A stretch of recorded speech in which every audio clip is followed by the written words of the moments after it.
Semangat pagi, saudara sekalian. Perkenalkan, saya Baihaqi, mahasiswa program Magister Manajemen Universitas Pelita Bangsa. Saat ini saya akan share dengan saudara sekalian tentang manajemen sumber daya manusia, khususnya pemeliharaan hubungan dengan karyawan.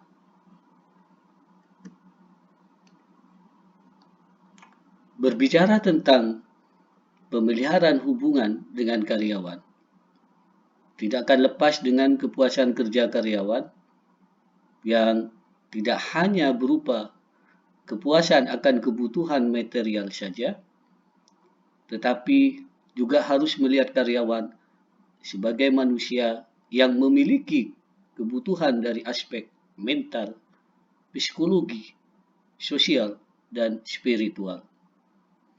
Menurut Profesor Sondang P. Siagian dalam bukunya, terdapat 7 poin yang perlu diperhatikan dalam pemeliharaan hubungan kerja dengan karyawan, yakni pertama, motivasi dan kepuasan kerja. Yang kedua, penanganan stres. Ketiga, konseling atau coaching dan konseling. Keempat, pengenaan sanksi disipliner. Kelima, sistem komunikasi kepegawaian. Keenam, perubahan dan pengembangan organisasi. Serta yang ketujuh terakhir, tentang peningkatan mutu hidup berkarya. Mari kita bahas satu persatu. Yang pertama, tentang motivasi dan kepuasan kerja. Motivasi atau motivasi kerja karyawan adalah sebuah bentuk dorongan positif yang ditujukan kepada karyawan agar mereka terdorong dan memiliki semangat lagi dalam menjalankan pekerjaannya. Berbicara tentang motivasi bukanlah suatu hal yang mudah, karena sifat manusia yang unik dan berbeda-beda satu dengan yang lainnya. Tetapi perlu diyakinkan bahwa dengan motivasi yang tepat akan mendorong karyawan untuk maksimal dalam menjalankan tugasnya. Perlu diyakinkan juga kepada karyawan bahwa keberhasilan organisasi mencapai tujuannya akan membuat kepentingan pribadi-pribadi karyawan lebih terpelihara. Tentang kepuasan kerja karyawan, yakni adalah cara pandang karyawan, baik yang bersifat baik, positif ataupun negatif, tentang pekerjaannya. Di sini kepuasan kerja karyawan akan sangat menentukan keberhasilan perusahaan dalam melakukan retensi untuk meningkatkan atau mempertahankan kondisi fisik, mental, sikap karyawan agar tetap loyal dan bekerja produktif guna menunjang pencapaian tujuan perusahaan. Beberapa manfaat motivasi yang tepat dan kepuasan kerja positif karyawan terhadap proses pencapaian tujuan perusahaan. Yang pertama, akan mendorong prestasi kerja yang optimal. Kedua, akan menurunkan tingkat kemangkiran karyawan. Ketiga, akan menurunkan keinginan pindah atau resign dari karyawan. Atau dengan kata lain, akan menumbuhkan loyalitas. Berapa hal yang perlu menjadi catatan terkait dengan motivasi dan kepuasan kerja karyawan. Yang pertama, bahwa semakin lanjut usia karyawan, maka kecenderungannya akan makin tinggi tingkat kepuasan kerjanya. Ini terkait dengan bahwa semakin lanjut usia, tingkat kematangan psikologi karyawan itu semakin matang, dan juga secara umum mereka dari sisi aspek finansial secara umum telah lebih matang. Yang kedua, bahwa semakin besar organisasi akan semakin rendah kepuasan kerja karyawan. Ini dikarenakan kesempatan untuk terlibat dalam pengambilan keputusan akan semakin terbatas. Yang kedua, tentang penanganan stres karyawan. Stres adalah kondisi ketegangan yang mempengaruhi emosi, jalan pikiran, dan kondisi fisik karyawan. Kenapa karyawan bisa mengalami stres?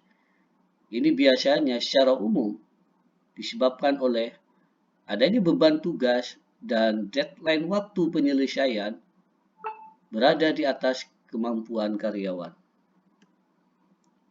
Jika ini tidak ditangani dengan baik, akan membawa pengaruh negatif terhadap prestasi ataupun kinerja karyawan. Di antaranya, yang pertama, mereka tidak mampu berinteraksi secara positif dengan lingkungan maupun rekan kerjanya. Yang kedua, mereka akan berperilaku tidak normal atau tidak wajar, seperti gugup, tegang, selalu cemas, bahkan akan mengalami gangguan kesehatan seperti gangguan pencernaan ataupun masalah tekanan darah tinggi. Maka di sini para MSDN memiliki peran dalam membantu karyawan bagaimana menghadapi stres yang dialaminya. Yang pertama adalah berperan merumuskan kebijakan manajemen dalam membantu karyawan menghadapi stres karena pekerjaan ataupun tugas. Di sini MSDN berkewajiban juga untuk mengkomunikasikan kebijakan bagaimana mereka membantu karyawan dalam menghadapi stres dan juga menentukan siapa yang menjadi penanggung jawab pengkomunikasian kebijakan ini. Yang kedua adalah melatih para manajer fungsional untuk bisa mengenali gejala-gejala stres bawahannya dan mengambil langkah-langkah tertentu untuk menanganinya. Bahwa manajer fungsional mereka harus berkomunikasi dengan karyawannya ketika melihat para bawahannya mengalami gejala-gejala stres dan juga melakukan monitoring untuk memastikan bahwa gejala stres tersebut tertangani. Yang ketiga adalah melatih karyawan mengenali dan menghilangkan sumber stres dan berani mengkomunikasikan dengan atasannya. Yang keempat adalah menyempurnakan rancang bangun tugas kerja atau tata ruang kerja. Salah satunya bisa menggunakan aspek ergonomis. Yang ketiga, tentang konseling karyawan. Konseling karyawan adalah proses pemeliharaan hubungan dengan karyawan, khususnya dalam pemberian bantuan mengatasi berbagai masalah yang mereka hadapi. Baik itu masalah terkait dengan pekerjaan ataupun juga masalah pribadi karyawan. Apa itu masalah? Masalah adalah ketidaksesuaian atau adanya gap antara harapan dengan kenyataan. Manfaat adanya konseling karyawan, yang pertama akan membantu menemukan cara yang efektif menghadapi masalah yang dihadapi. Kedua, memberikan dorongan motivasi untuk tetap gigih mengatasi masalah secara mandiri. Ketiga, menjadi wadah untuk komunikasi dua arah, saling memahami antara karyawan dan organisasi. Keempat, menumbuhkan cara yang rasional bagi karyawan dalam menghadapi permasalahan yang dihadapi. Kelima, melakukan reorientasi yang tepat sehingga karyawan lebih proporsional dan tidak egosentris.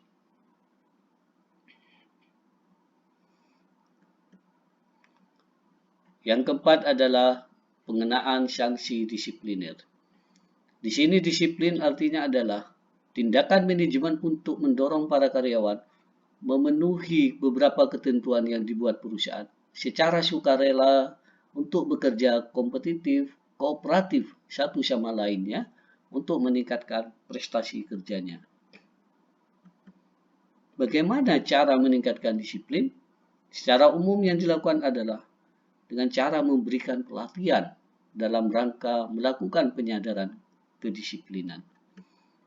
Secara umum, ada dua jenis disiplin dalam organisasi ataupun perusahaan.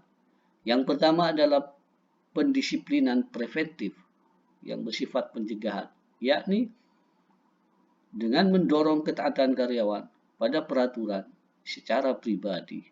Ini bisa dilakukan berupa yang pertama adalah menumbuhkan rasa memiliki perusahaan.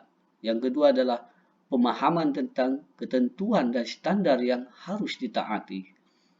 Ketiga, karyawan bisa dilibatkan dalam memberikan masukan bagaimana cara-cara penerapan pendisiplinan diri. Sehingga dengan keterlibatan ini, ownership itu akan lebih tumbuh.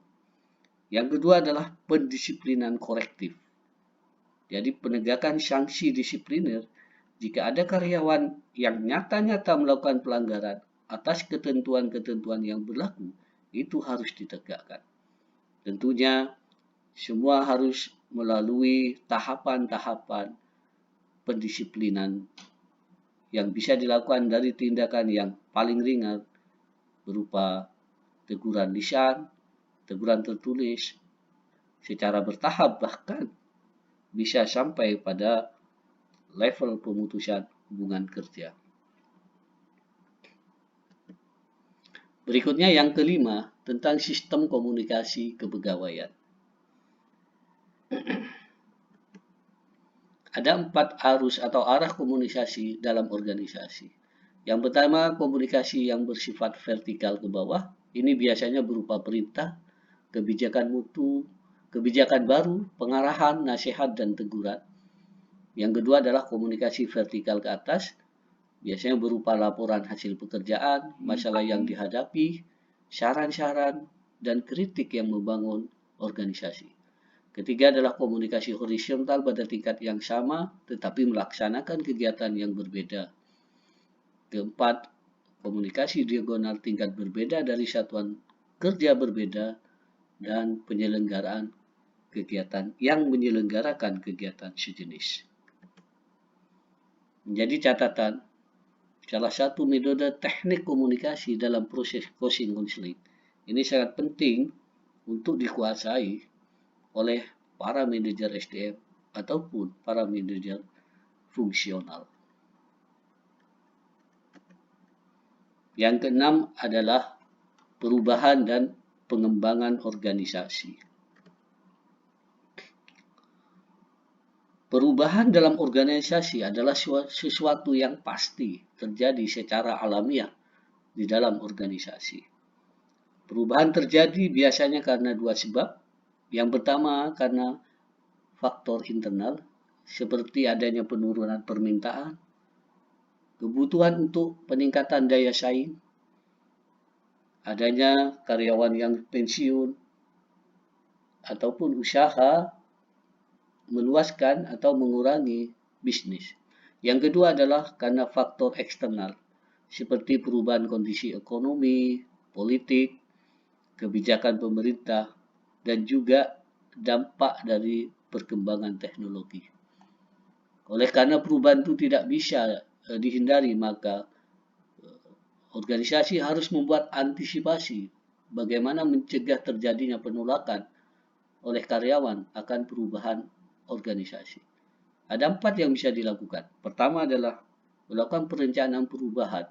Ini harus dipersiapkan dengan sangat teliti dan harus melibatkan bagian kepegawaian HRD.